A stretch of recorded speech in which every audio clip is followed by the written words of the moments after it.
All right, so my talk is, the title of my talk, Facing Monsters and Facing Oneself, Historiography and Introspection. And as I was expecting, it's kind of a follow-up on Carsten's talk. So I pick up the question of what is the relation between knowing the others, knowing what we could call monsters, and knowing oneself. So what would I have done in the same situation? So we already talked about the book, so I won't talk again about it. So I raise this question in the context of social sciences. So about social science methodology. So how should scientists relate to their objects? So in order to do that, I will discuss two claims. First, methodological objectivism claim, which claims that in order to understand monstrous actions, one's emotions are not relevant. The methodological sentimentalism, which claims that in order to account for monstrous actions, it is necessary to take into account the emotions that the description of these actions elicits.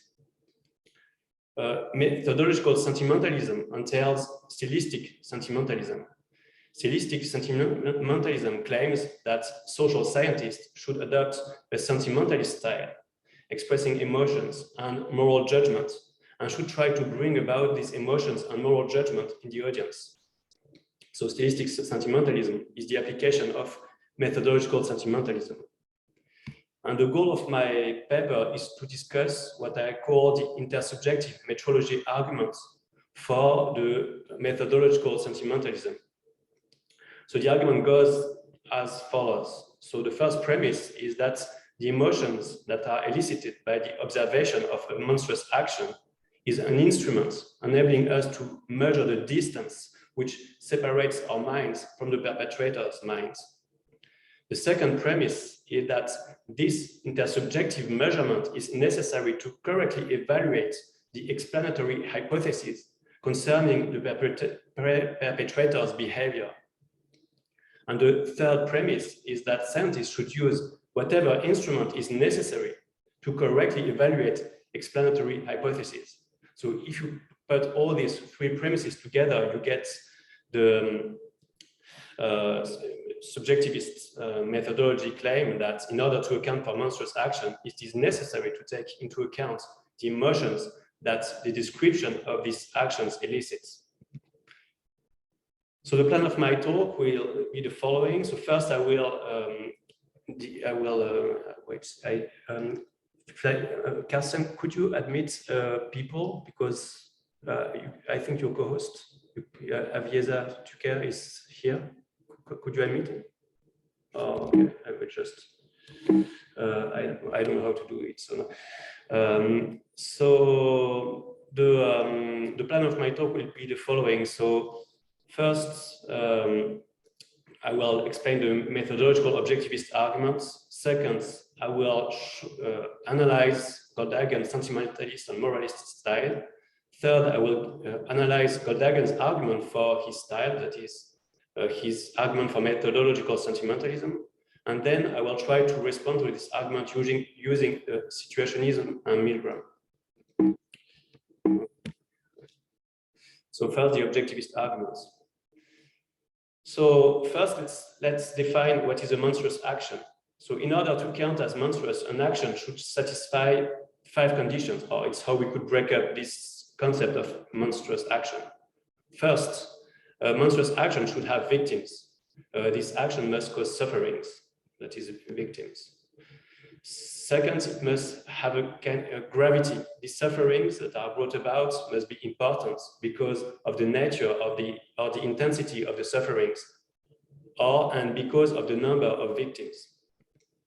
Third, it must be unfair. It must not be a punishment. So we should, these sufferings are not, or it should not be in a war, or when someone is trying to kill me and then I can kill the person because I'm trying to save my life. So these actions are not proportionate to something that their victims did, or we should take into account the identity or the mental state of the victims in order to count an action as monstrous.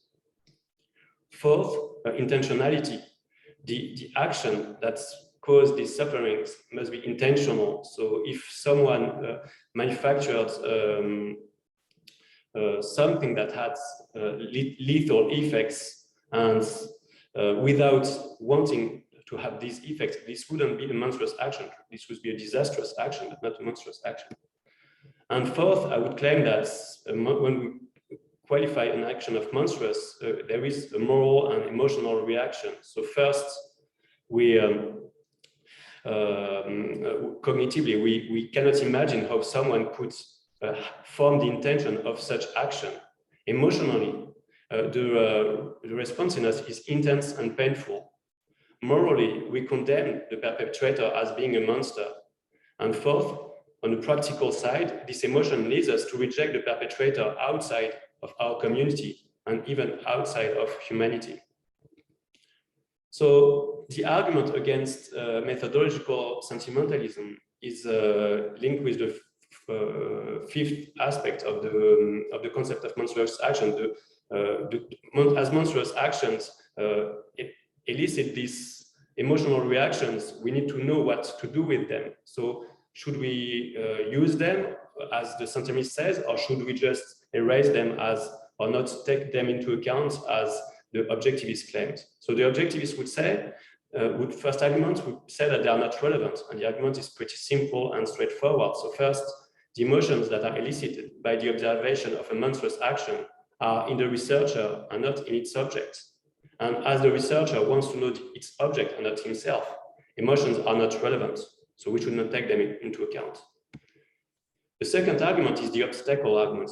It's the stronger argument. So the emotions elicited by the observation of monstrous action prevent us from investigating its reasons because of the fact that the emotional reaction to monstrous action is that we want to push the person away and outside of our community. So we don't want to try to understand the person. We just try to protect ourselves and our community from the person. So this is what this observation makes with us.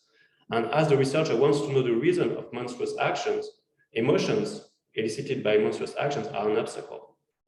So for this reason, as the objectivists would claim that we shouldn't regard the action that we try to explain as monstrous, or at least we should eliminate the fifth aspects of the concept. We should destroy the moral and emotional reactions.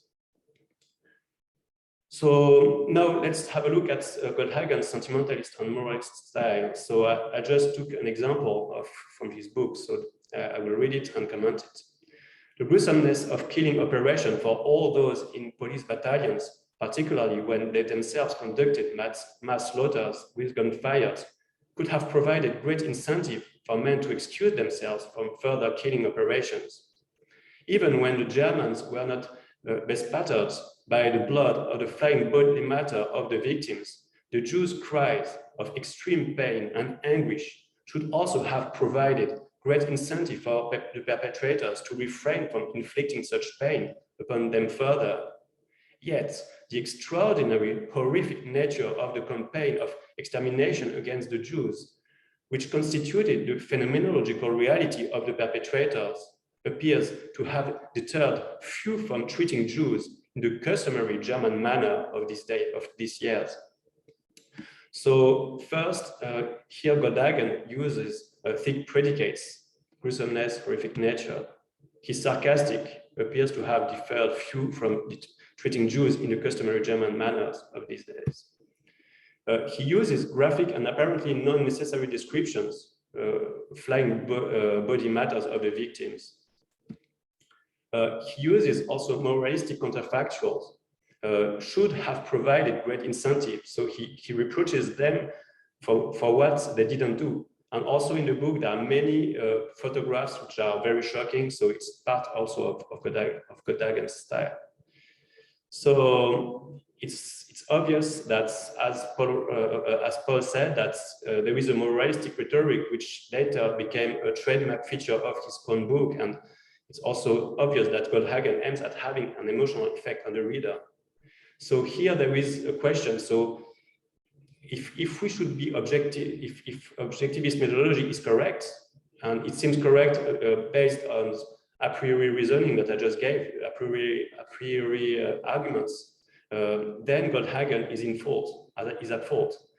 But on the other side, if we think that Goldhagen, as other historians, grapples with empirical problems of explaining horrible behavior, monstrous behaviors, so maybe this is we should go in the opposite direction and think that this is the a priori objectivist method, which is false, the philosophical method, which doesn't correctly describe the historiographical practices. So in order to decide which of the two options is the correct one, I think it's interesting to see how Goldhagen himself justifies his choices, because actually he gives a reason for using his style in the introduction of his book, which are very precise reasons. So in what follows, I will try to reconstruct his arguments for adopting this kind of style. So I'm sorry, I didn't have the time to put Goldhagen's quotations, so I just reconstruct his arguments. I'm not so interested in Goldhagen's thinking. What interests me is the argument, so I credit this argument to him, but actually it doesn't matter so much. The question is whether the argument is good or not. So let's go back to the intersubjective metrology arguments. So I already read the three premises. And the question that raises this argument is whether the first premise is correct. What does it mean to say that the emotions elicited by the observation of monstrous action is an instrument enabling us to measure the distance which separates our mind from the perpetrator's mind? So we have these two minds, and emotions help us to know whether we are close to one another or distant from one another. So let's find premises for this first premise, an argument for this first premise. So first, when we have a description in a historical book, so the objective aspect of the description helps us to know what the perpetrator did. So this is the first thing. But when this description have also a subjective aspect, this description help us know what we would have done in that would not, I made a mistake, help us to know that we would have done the same thing in the same situation. I meant the opposite, obviously, yeah? That we would not have done the same thing in the same situation. So, or if we have, it could be also the case if we had this, or feeling could also tell us, okay, I would have done the same thing, but in the case of Goldhagen's description, is the opposite effect that is targeted. So, the emotions help us to compare actual facts and counterfactual subjective behavior. My emotions tell me that I would not have done the same thing in the same situation. So let's apply this. So when we look at this famous picture from the Varsovie ghetto, so we look at this boy, and we know that with the emotions that this boy situation gives us, that we couldn't have been this guard pointing a gun at him and looking at the photographer. So we know it. So we know it that there is a between you, me, and this person. There is this distance, which is so incredible that it's very difficult for us to understand. And this gives us an idea of which method we should use to try to understand this person. We cannot just use the empathic method as Carsten suggested. I think it's a good, I do agree with this point. It's a very important point. So let's go back to the arguments. So now the question is, why does the subjective aspect of descriptions help us to know that we would not have done the same thing in the same situation? So we shouldn't be more precise on this. And I think we could also give premises or find premises for this premise. So first, these descriptions provoke emotions, or these pictures provoke emotions. This is just a fact. Second, the emotion in front of the representation of the situation are the same as the emotions that we would have had in this situation. If we would have seen this boy, we would have felt the same thing. So what is interesting in Goldhagen's use of photographs is that it's not an abstract imagination. It presents us with pictures from the situation, and it gives us a perspective on the situation, and we can think that if we were in the place of the photographer, instead of taking a photograph, we would have helped the person, or we would have cried, or I don't know, but it's like it's not an abstract simulation. It's like taking a part of the reality that we try to confront and seeing what is the effects that this reality has on us. So the third emotion is that the third premise is that this emotion would have prevented us from doing the same thing as the perpetrator in the same situation as theirs. And I think there is even a physical experience of reading Goldhagen's book. When we see the pictures, it's impossible to look at them. We already move with our eyes around to avoid looking at these pictures. When there are the descriptions at some points, it's impossible to read it. So we already experienced that physically we are moved by these emotions to go away from the situation. So we can infer from this that in the same situation, we would have this emotion would have had the same effect. We would just maybe not intervene, but we would have just trying to escape or to lose consciousness or trying to find us or just being paralyzed and unable to act.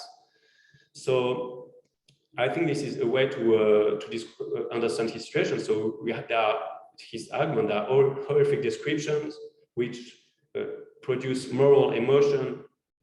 And this moral emotion gives us a practical self-knowledge. We know that we wouldn't have been able to act in the same way as the perpetrators did. So now I would like to give a situationist response to Goldhagen's methodological arguments. So if we go back at the arguments, the intersubjective methodology arguments, so first we could put into question the premise that the subjective aspect of descriptions help us to know what we would have done, that we would have done the same thing in the same situation. And I think so that Milgram's experiment is very useful for this, since Milgram asked exactly this question. He raised the question of whether the description of his experiments could help people to predict what they would do in this situation. So, and also he even have people, spectators, looking at the experiment, and he was looking at the spectators, looking at the experiment to see whether they were astonished by what they were witnessing or not. So actually, what I could call the meta-experiment of Milgram is an experiment about the difference between the relation between witnessing an action and a situation and being in the situation. So let me just remind you of the experiment. So it's a quote from Milgram's book. The procedure for getting at such expectations that's regarding the behavior of people in the experiment is straightforward. In each case, the respondents consist of an audience that has come to hear a lecture on the topic of obedience to authority. The experiment is described in detail without, however, disclosing the results in any way. The audience is provided with a schematic diagram of the shock generator showing verbal and voltage designations. Each respondent is asked to reflect on the experiments, then privately to record how he himself would perform in it. And the result is that 65% people predict that they would disobey between 0 volts and 150 volts, and no one predicts that he will inflict a 400 volt shock. And when we plug the result of this meta experiments in a diagram, it gives this, and when we see the results of the actual experiment, it gives this. So it's people don't manage to predict. If we believe that the people are of the same kind in the first situation and the other situation, we could say that people are not able to predict their own behavior in the situation that they are confronted with theoretically or observationally or in their imagination. So Milgram tries to explain that, and I think this is John might disagree, but I have the impression that this is maybe the origin of situationism. So Milgram tries to understand that, and he analyzes this mistake in a very interesting way, almost in a Socratic way. He tries to understand what are the premises that are underlying the false prediction, and he ascribes this to a false picture that people have, false anthropology, that's folk psychology, false anthropology that people have, and he tries to correct this anthropology or this folk psychology. So what are the assumptions that underlie these predictions? First, that people are by and large decent and do not readily hurt the innocents. Second, that unless coerced by physical force or threat, the individual is preeminently the source of his own behavior. A person acts in a particular way because he has decided to do so. Action takes place in a physical social setting, but this is merely the stage for its occurrence. The behavior itself flows from an inner core of the person. Within the core, personal values are weighted, gratifications assessed, and resulting decisions are translated into action. So this is the view of humans that Milgram rejects, that people start by computing values and then acts. For him, the situation where people are have an effect on them that they cannot predict without being in the situation. So that's why there is this mistake. But I think we can be more precise in the criticism of the intersubjective metrology arguments and criticize the second premise. I could also criticize the third, but I want to keep it simple. So I will just criticize the second premise. So the emotions in front of the representation of the situation are the same as the emotions that we would have had in this situation. So I would like to give two arguments and two mechanisms that could explain why the emotions that we have in front of the situations are not the same as the emotion.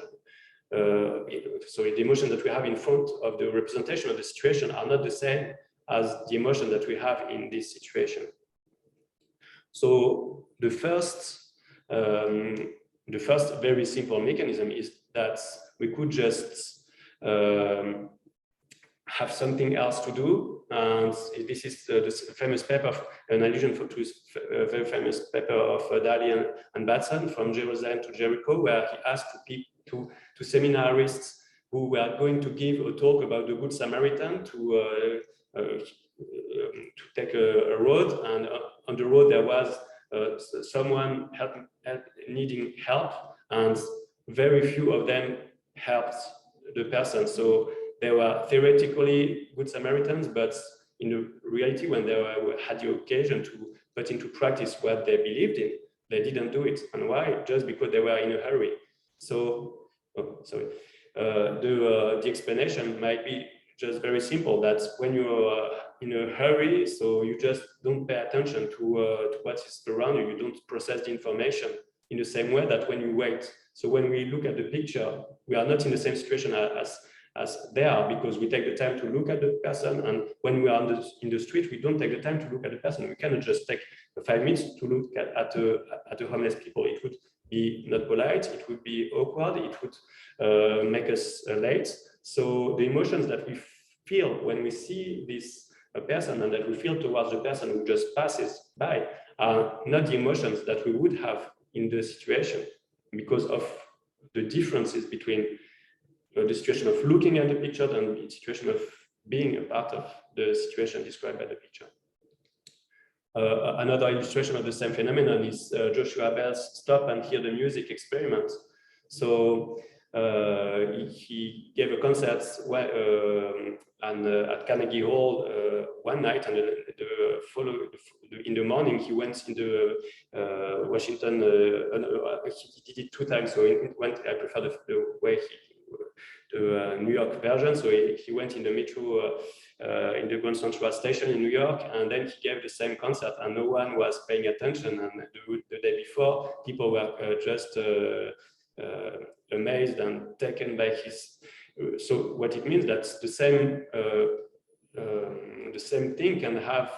It's not inside the object that it has an effect on us, which we need to address, to give our attention. We need to find it important, to care for it, to take Carsten's analysis, and then it can affect us. So in the situation of the man in Josepho that is described by Browning, we can think that the same thing could happen, that even though, as Goldhagen describes, Jews were necessarily crying, supplicating, there were also other things that these people were trying to take care of. They were maybe thinking of their uniform and not wanting to have blood on it, and thinking, how could I not have blood on my uniform, or looking at the other persons, and that they should not look weak, or I don't know. So they were not, the description that Goldhagen gives, it gives us the impression that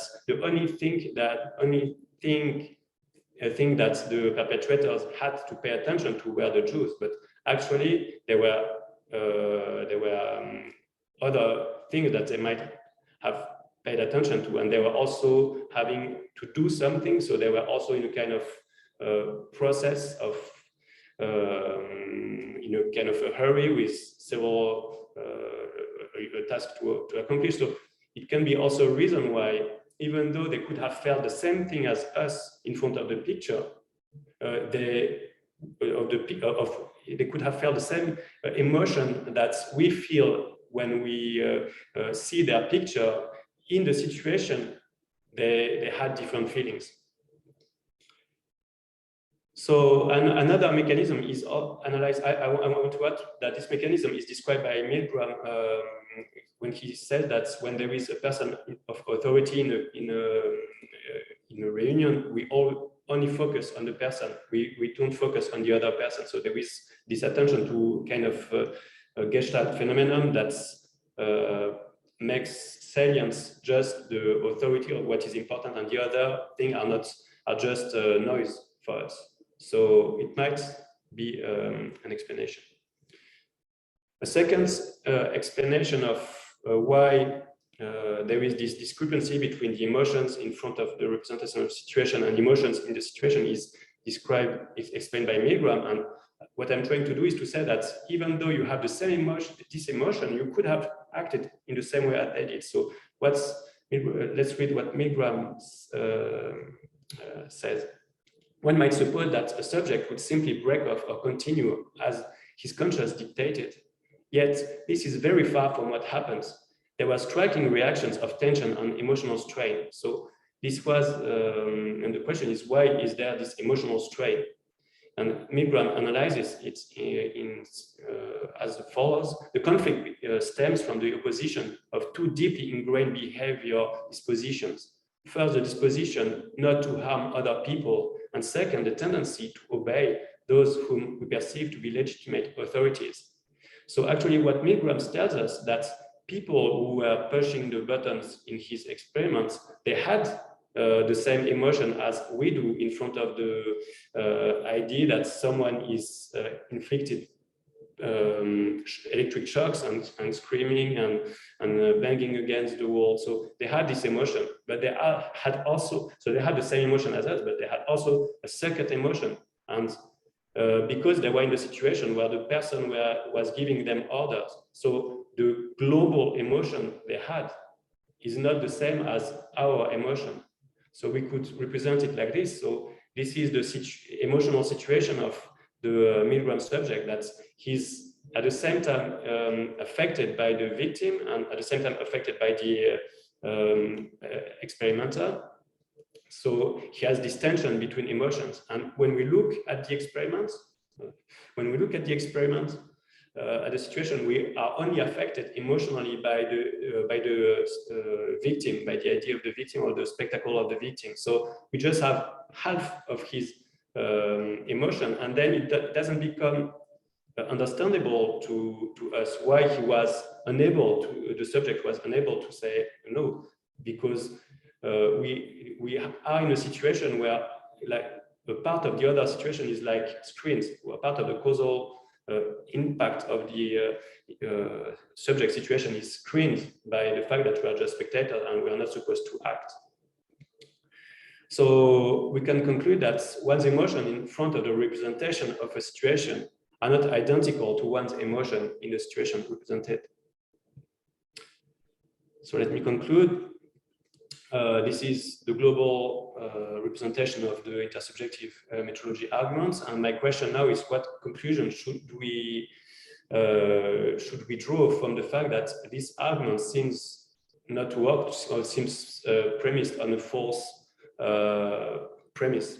So there is first a skeptical conclusion that is possible, because if intersubjective measurement, if the premise B is true, if intersubjective measurement is necessary to correctly evaluate the explanatory hypothesis concerning the perpetrator's behavior, then if it's not possible to practice this measurement in a reliable way, then we should renounce to know others.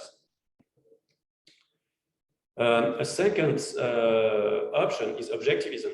Objectivism could claim that where emotions are, it's not necessary to measure the intersubjective distance in order to know other person. We should just take them as objects and try to know them. So then there is no skepticism, and the fact that the premise A to B doesn't work is not a problem. So I would like to my own feelings go in a third direction. So let's go back to this experiment when we look at the perpetrator, and that we have the feeling that it wouldn't be it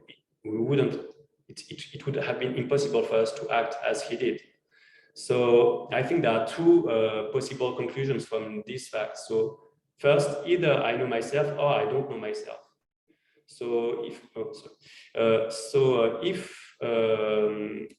I know myself, then I think that the person is a monster. But if I don't know myself, that is, if I could have been him, then I am a monster. I am in a kind of Dr. Jekyll and Mr. Hyde situation. I think I'm not like him. I'm a Dr. Jekyll, but actually there are some situations where I could become a monster, and the problem is just that I don't know myself. So it's an opposite conclusion from the same experiment. So in the first case, our consciousness are morally incommensurable if he's a monster. If I am a monster, my successive consciousnesses are morally incommensurable. So if I know myself, I need ethnography to try to know, or psychiatry to try to know this man. He has a sickness, or he comes from a very different cultural background, as Goldhagen argues. If I don't know myself, and if I am a monster in some situations, then I need to social psychology or even psychoanalysis to learn to know myself. I cannot just, and I learn what I could do by looking at what other people did. So in my opinion, these two options correspond to the opposition between Goldhagen and Groening. That Goldhagen is very sure that his emotions tell him what he would have done, but Groening starts with the opposite assumption. He says, if they did it, maybe I could have done it. So he goes for the second option. So if we follow Groening, then the situation is that we should have a sentimentalist research program. We should try to find another way than just using pictures or description to try to know what we would have done in the same situation. We should look for, as Carsten proposed, to other ways to try to know the others and also to know ourselves.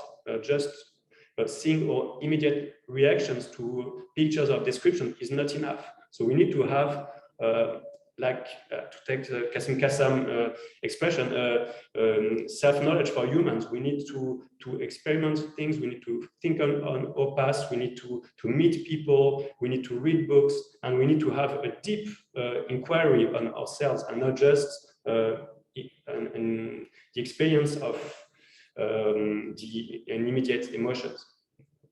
Thank you.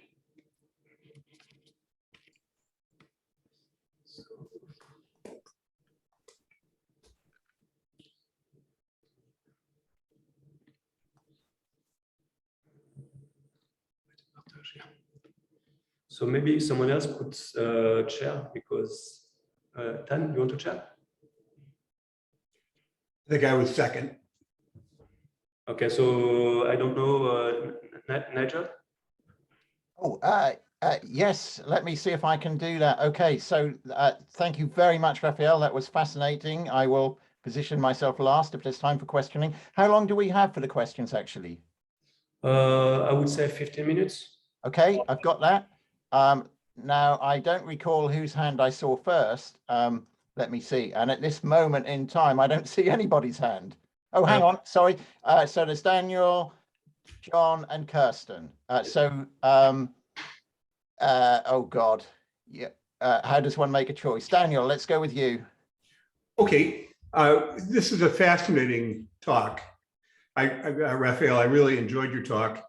And the use that you made of the photograph, which Paul has also used as the cover of the French translation, is to me very meaningful, but also meaningful in a way which is maybe worth investigating, because the character whose face you circled is not unknown. His name is well known, probably all of you know this, Joseph Blosha. He is featured in a number of the photographs from the Warsaw Ghetto in the notorious volume, the Stroop Report. And the astonishing thing to me was you can recognize his face in at least one other photograph from that same collection. And his history is well known, going back to the mid-1930s as a, not Hitler Youth, but pro-fascist, pro-Nazi youth from a very young age. So he's not a random subject suddenly thrown into the Warsaw Ghetto. He's a convinced Nazi, SS officer, completely willing and very happy to be a part of the enforcement regime in the Warsaw Ghetto. And he was executed in East Germany, the GDR, in 1969 for war crimes against, I think there were maybe 2,000 people whom he was known to have killed. So what's interesting to me is that the photograph itself is interesting.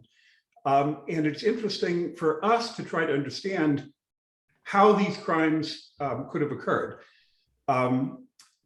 We do have an emotional reaction to that photograph. It's probably the most powerful photograph from, or at least one of the most powerful photographs from the Holocaust. But its meaning is not exactly on its surface either. And so in a way, I'm not completely sure that the use of what is the emotion we have and what is the emotion that the subject had at the time, I'm not sure that we can make that inference, because the subject had a very specific ideological committed history. It wasn't a situation, it was a lifelong adherence to killing and to anti-Semitism. Thanks, Dan. So yeah, it's true that it's very crazy that we can trace this person. So I think that in this case, our emotion is right. We couldn't be this person. So that's to be just we know that we couldn't be in his place. That we couldn't just look at the photograph and to have this a face. It seems impossible. So I think that in this case, I think that in this case it's reliable. I mean, maybe I'm delusional as I made the case, but it seems to me that in this case, it would be a reason for using the ethnographic method to try to understand how he was, or even the psychiatric method, because maybe he had mental problems also.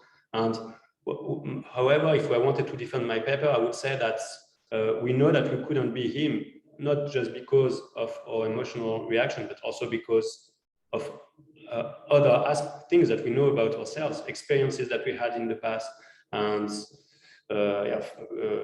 novels that we read, and just it's not just this emotion that helps us to know that there is this, that he's a monster, that there is this such a huge distance between me and him that I cannot simulate his state of mind. Great, thanks, Raphael. John, can we move on to you, please? Two very quick comments. One, it struck me, there's you're thinking about your talk, there's a debate going on in the States right now about whether showing pictures of the casualties of mass gun violence would better inform debates about gun control. So people had a vivid idea of what high performance ammunition does to humans and children. So it might be a kind of fun example for you. And then just to complicate your picture going forward, it strikes me that at some point you might want to talk about not emotions, but different emotions, because the different emotions might be thought to have differing epistemic value. So for example, Dan Kelly in his good book, Yuck on Disgust, suggests that disgust is epistemically suspect and results in things like condemnation of same-sex marriage and so on and so forth. So it might be that different emotions in different contexts have more and less value for a project like yours. Yeah, thank you. It's very interesting. So the two comments. So first, the first question is what kind of picture is distinguishing between different kinds of pictures and different kinds of effects that they can have. So, and the second question, I think it's very important to say that I'm talking about moral emotions, and I must admit that I'm thinking about something very close to Kant's respect idea. That's an emotion that's is inhibiting action, that it prevents inhibiting the desire or the motivation to act. So it's what I'm talking about is this moral emotion there is and Goldhagen is very clear about that he doesn't conceive morality as he says, not as a Kantian in a sense that it's not intellectual, it's emotional. That's if I cannot shoot on someone, it's not because I'm thinking, oh no, it's bad, I read it in the book, do not shoot someone. It's because I just cannot do it because of this, what I would call, and this is why I need this emotion in my talk, because it tells us that we couldn't have acted. It would have prevented from acting.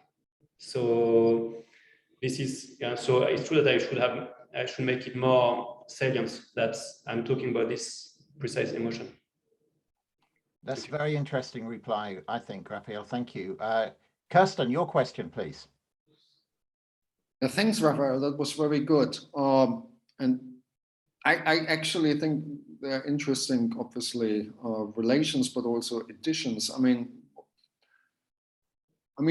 think what I think what you don't want to lose is, I think Goldhagen and Browning really added something to the debate by pointing out the gruesomeness of all of this, right? That is, it really made the Holocaust appear in a really visceral new form that we didn't really think of when we thought about the Holocaust, thinking about the extermination camps. But I mean, one thing maybe to consider is, I think when Germans, I think there is a difference in terms of the emotions in some sense that you feel, and maybe there should be a dialogue about different people of what the emotions actually are that people have in looking at these photos, right? So I think while everybody can be morally outraged about this, and so the emotion, at least from my perspective, indicates something about what I would have wished I would not have done if I were in that situation.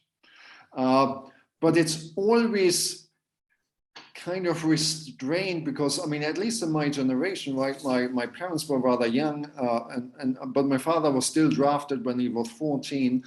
There were the grandparents. So the assurance that I could not have done this is kind of mediated by my knowledge that, my God, those were kind of ordinary people, right? These are, and so I think the perspective you come from looking at those photos might be very interesting, because I think it's kind of, it's not so easy to make out those emotions we look at, because it probably depends on the perspective you come from. Of while there is this, obviously, hopefully, this moral outrage, but it tends to be mediated by this kind of knowledge of similarity, right? So who do we view each other as more similar with in those kind of pictures? And then I think there needs to be already a kind of maybe empirical way of ascertaining the emotions that different people feel in looking at those pictures. But I think you actually are right, and I think what we don't want to lose is we should bring in the emotions that you feel in order to have this kind of explanatory problem that we wouldn't have without it, right? So, and I mean, I'm just wondering whether there's a middle position between objectivism versus where Goldhagen is. I mean, I think you hint at that, if I understand you correctly. Yeah, it's also a third way that I'm looking for. But yes, thank you very much. It's very, very interesting comment that. So actually, there is, I presuppose that there is a kind of universal reaction to the, and we should take into account the cultural, the historical, biographical aspects. So for me, looking at this picture, I think it's very different than for a German, because as a Jew and as someone who lost in the family, there was a 9-year-old kid that was killed in Auschwitz. So when I look at this picture, I see my uncle. So so it was very difficult for me to realize, okay, there was this guy behind, and who is he? Why was he doing? So it was a long process for me to just grow up and think that these were humans. They had thought processes, and they were just not monsters. So when I look at the picture, I look at it with my history, but at the same time, I think I'm with a process, like inquiry process, self-knowledge process, other knowledge, work on myself. I gave myself some rules, like try to imagine that's, you forget your history and you try to imagine that someone asks you to do that to someone else. What would you have done? And so then, I mean, but it's true that it's very, I should try to find a way to make it more fishy, because if, I think there is a primary emotion, just look at the picture, and there is pity for the kid, I think. Then you look at the person, and then you get, the question is, at the Nazi behind, and then there is, so then I think at the second level there is a question: what would have done if I were the Jew? What would have done if I were the Nazi? But I think it's the second level. But it's true that it's very complicated, and you could take the place of everyone in the picture, even of the person who took the picture. What this person was also a monster to just under off troop. So it's true that I should be more precise and maybe do some empirical work to test the reactions of people. Thank you, Raphael. I think there's just time now for me to ask my question or make my comment.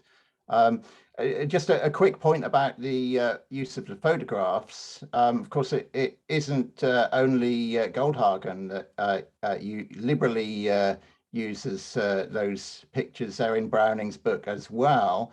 But of course, what distinguishes Goldhagen's use of the pictures is the commentary that he provides on them, pointing out to us that we should attend to the demeanor of the police personnel in pretty much all of the extant pictures. We see, because of course, according to Browning's account, these men, like Milgram subjects, it's assumed, the assumption is that these men found it morally repugnant to do what they were ordered to do, but they did it because they were coerced, by the situational forces. Of course, Goldhagen rejects that assumption, and he thinks the photos show strong evidence against that assumption, because they show no stress or discomfort. On the contrary, the poise, the pose of the men really do seem to speak more than, in this case, more than some words could, about the state of mind of those men. And the other point I want to make really quickly is picking up on your last point about Browning's searingly honest and disturbing self-reflection, that in the light of his own study and analysis, he has to conclude that he doesn't know what he would have done. He could have been either a shooter or an evader. It seems to me that actually that conclusion is too weak on his own grounds, given that, again, according to his own assessment, 80% of the policemen were obedient, participated in the killing operations. And therefore, I'm afraid I think his conclusion should be not that I don't know, I might have been either, but that actually, probably, I would have been a killer, indeed, to a degree of 0.8 probability. That seems to me what his own conclusion should be, which is even more disturbing than. And of course, if that applies to Browning, then it applies to all or most of us too. And we're shocked by Browning's original observation. I think we should be even more shocked when we realize the implications of where it came from. Yeah, thank you. It's very interesting. Okay, so somehow, and this is merely by luck, not skill, we seem to have used exactly no more nor less than our allotted 15 minutes for discussion. So I want to lead the applause for your talk, which really was very powerful, emotionally, as well as intellectually. Thank you very much for that, Raphael. I will now just hand over to you to tell us what is to follow with the program. Okay, so maybe we should take 5 minutes or 4 minutes before Pascal talks. Is that okay? Yeah, fine. Okay. See you soon.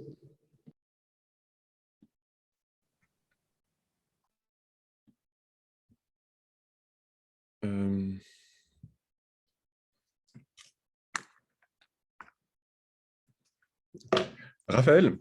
Oui. Attends. Est-ce que tu peux activer le partage d'écran?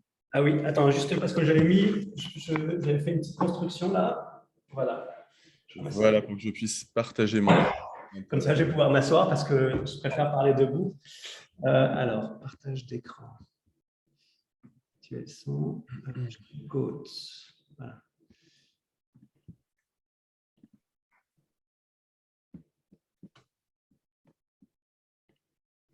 C'est bon? Alors, ouais, ça a l'air d'être bon. Ok.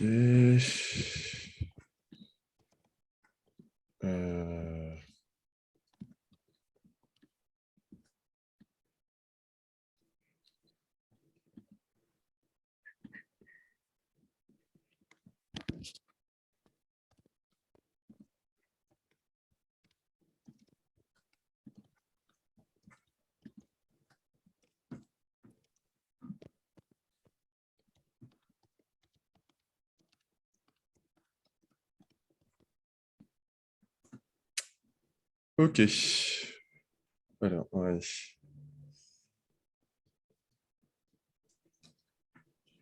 C'est bon là, tu vois ma diapo? Ah ouais, je vois, ça marche. Ok, parfait. Parfait, enfin parfait d'ailleurs. Vraiment un beau fond d'écran que tu as là. Juste que je change un truc. Alors,